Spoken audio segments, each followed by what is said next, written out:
Well, welcome to the third week of our series on how to be happy. The title speaks for itself. We all want to be happy. But happiness doesn't happen by accident. It takes hard work, good decisions, and a solid strategy. That's what this series is about. A way to find real happiness that will sustain you. 2 weeks ago, we talked about having the right foundation, building your life on faith and not fear. Last week, we discussed having the right heart, because happiness comes when your heart matches the life you were created to live. And we said that the right heart is a generous heart. That's what will bring happiness that will last over time. We also said that the deepest joys always cost us something, and the greatest loves require sacrifice. But when you are willing to open your lives and make room for others, be generous, then you will also share in the blessings God has placed on their lives. Your generosity not only helps others, but it changes you and makes you truly happy. Today we're going to look at another important decision for happiness. I want to talk with you today about the right center. We all need the right center for our lives. You could be standing on a solid foundation and giving with a generous heart, as we already talked about. But if you're always trying to hold everything together on your own, keep the plate spinning all by yourself, you are soon going to be worn out. The problem with having the wrong center is you'll always be running on empty. People these days are exhausted in ways that they've never been before. It's a kind of exhaustion that reaches straight into your soul, into the core of your being. Non-stop notifications, right? Ding, ding. I'm sorry, was that your phone or was it mine, right? Or the pressure to perform and achieve, the demands of parenting and the stress of work and the challenges of trying to take care of an elderly parent, and just the constant anxiety I think most of us feel in trying to do everything perfectly. It will easily drain you. And after a while, you won't have anything left to give. You'll be completely and utterly exhausted. You'll be completely and utterly exhausted. Now, if you ask most people what's at the center of their lives, they will probably tell you family, friends, financial security, career advancement, and hobbies, and that's all good. God gave us those things to enjoy and to make our lives meaningful. But they are not the ultimate and deepest center of your life. Consider family, for instance. Family dynamics can often create stress, maybe not in your family, but they can often create stress, right? Relatives mad at each other, people not getting along, kids drifting off course, making you sick with worry. You feel like you can't live up to everyone's expectations or meet their demands. At work, you run the risk of burning out from juggling so many responsibilities, trying to please the boss, and dealing with all those annoying coworkers. Friends are good, but they can wear you out. They can demand a lot of your time. And financial security is important. Accumulating wealth is fine, but ask yourself this: what would be left over if the market crashed? What would be left if the market crashed? And then hobbies, they're fun, but honestly, they don't always spark the joy you think they will. Here's the principle. You can enjoy all those good things, and even with the stress and the burdens that sometimes come along with them, you can still be genuinely and truly happy when you have the right center for your life. If you want to know where your center really is, check your checkbook and your calendar. It might just be a little bit of a wake-up call. It was for me years ago, back when I was in college, in my late teens and early 20s. I had 2 part-time jobs. I worked on an ambulance and also in a hospital emergency room. Between those 2 paychecks, I had a fair amount of discretionary income, especially since I was still living at home. So I decided to put that discretionary income to good use. Instead of saving it, I spent it. I liked nice clothes and things like that and looking good, so practically every week I was at Lenox Square, an upscale mall in Metro Atlanta area. I was shopping for nice outfits at a clothing store called Mark Shale for affluent men, which I definitely was not. But I did drop a lot of cash there. And I looked good. My friends commented on it. But I got to tell you, even though I was a clothes horse, that was the wrong center for my life. Within a couple of years, I had racked up $12,000 in credit card bills that I had no way of paying off. That's like $50,000 in today's money. At least that's what AI said. I was in deep trouble. My credit score had plummeted. I could barely afford to make the monthly minimum payments.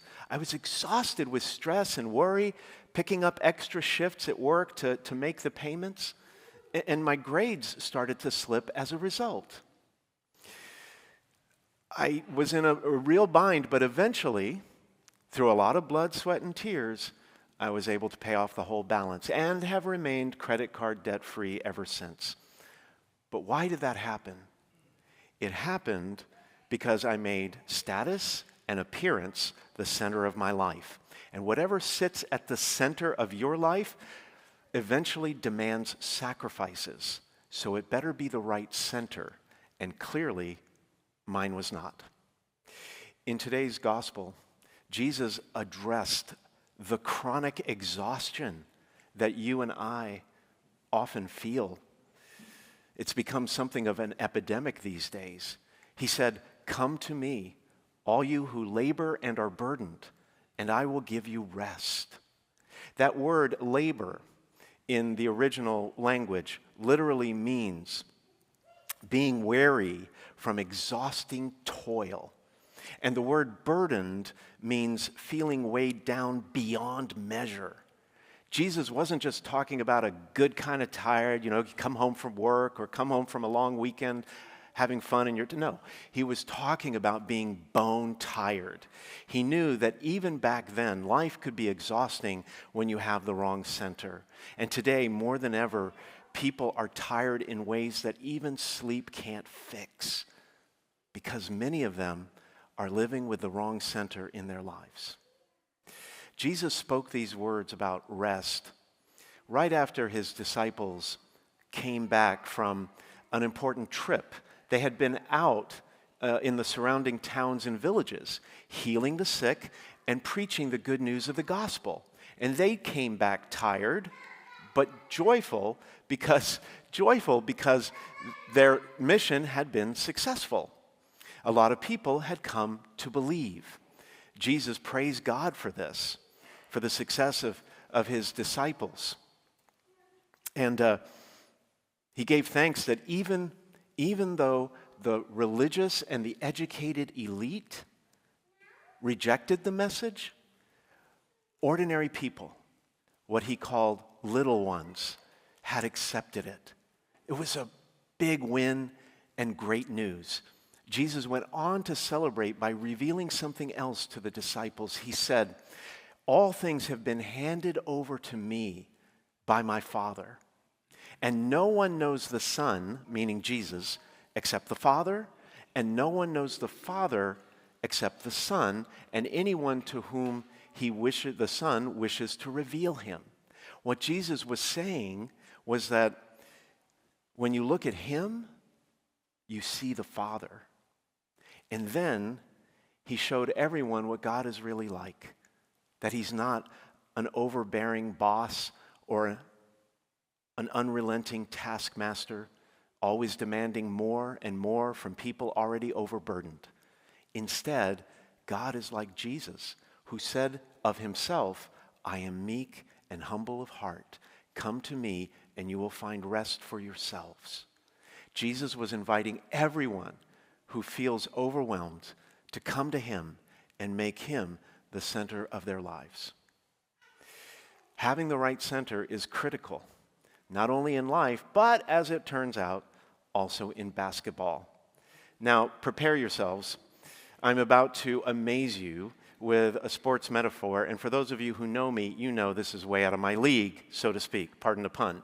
But here it goes. In basketball, the center position, the player in the middle, is rarely the flashiest one on the court.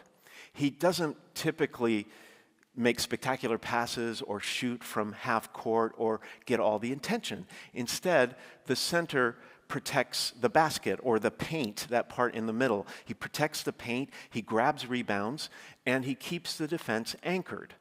Ask any good coach and they will tell you that when the center is strong, the whole team is strong because there's stability in the middle. But when the center is weak, the entire team is weak. That's because the center quietly holds everything together. The center protects, stabilizes, makes space, and carries weight that others don't even realize he's carrying. Here's my question. How strong is the center of your life? Is it occupied by a desire for, wealth and achievement, approval and appearance, accomplishment and success? Those aren't bad things, but they will wear you out unless you have something stronger at the center of your life. You were never meant to carry everything on your own. It's why Jesus said, "Take my yoke upon you and learn from me." Back then, a yoke was worn by oxen when they were plowing a field. And what's interesting is that that work was rarely done alone. There were usually two animals side by side pulling the load together. In Bible times, a yoke was made for two. So when Jesus said, "My yoke is easy and my burden light," he meant that he would always be on the other side of that yoke, helping you carry the load. The more and more you make Jesus really and truly the center of your life, you will still have stress and burdens and pressure, but you won't have to shoulder it alone. You won't have to do all the heavy lifting by yourself. Whatever problem or challenge you are facing, you can face it with hope and optimism because you know Jesus is right there. The Lord is right next to you at your side.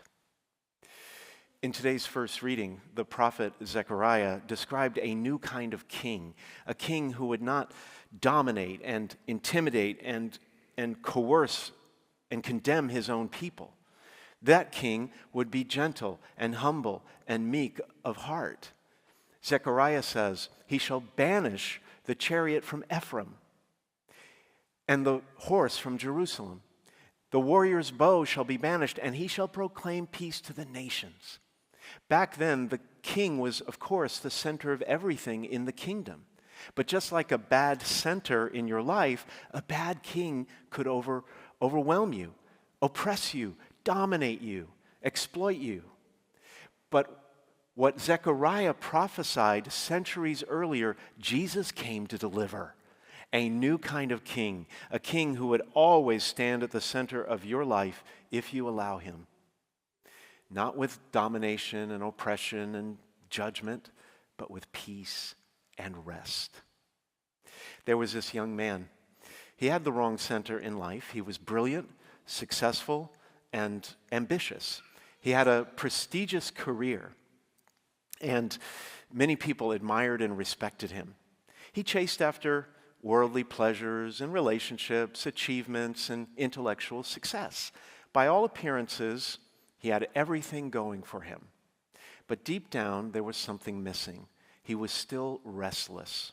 Later, he admitted that even when he got everything he thought he wanted, he still felt unfulfilled. No matter what he tried or did, he just couldn't be happy. There was always another goal to reach, always another desire to satisfy, and always another empty feeling afterwards. Well, one day this young man, exhausted from trying to figure out life on his own terms, came to a turning point. He decided to stop making success and pleasure the center of his life and started putting Christ where he belonged. That was 16 centuries ago, and that young man's name was Aurelius Augustine. Today, he is remembered as one of the greatest saints and theologians in Christian history. After he became a bishop, he wrote a book called Confessions that has become one of the most popular, influential, and enduring works in Western literature. And in that book about his life, he looked back on his life and famously said, "You have made us for yourself, O Lord, and our hearts are restless until they rest in you." Having the right center changes everything. If success is sitting at the center of your life, it will drive you mercilessly. If money is at the center, you will never feel fully secure. If it's approval, you will run yourself ragged trying to please other people. And if it's family, even though it's good, they can often disappoint you. Unhappiness comes from making the center of your life anything other than Jesus Christ himself. But when you choose him, when you come to him and make him the center, he will hold that center and he will carry the load with you. And all those other good and worthy things in your life, career, family, friends, finances, fun times, they'll all be strong too. You won't be exhausted. You won't feel drained. You won't walk around depleted. You do not have to be stressed out and anxious trying to make everything happen on your own strength. Jesus never promised a life without burdens, but what he did promise is that when you come to him, you will find rest. When you make him the center and when he holds the center of your life, you can stop carrying all those things you were never meant to carry on your own. When you find the right center, you will find happiness.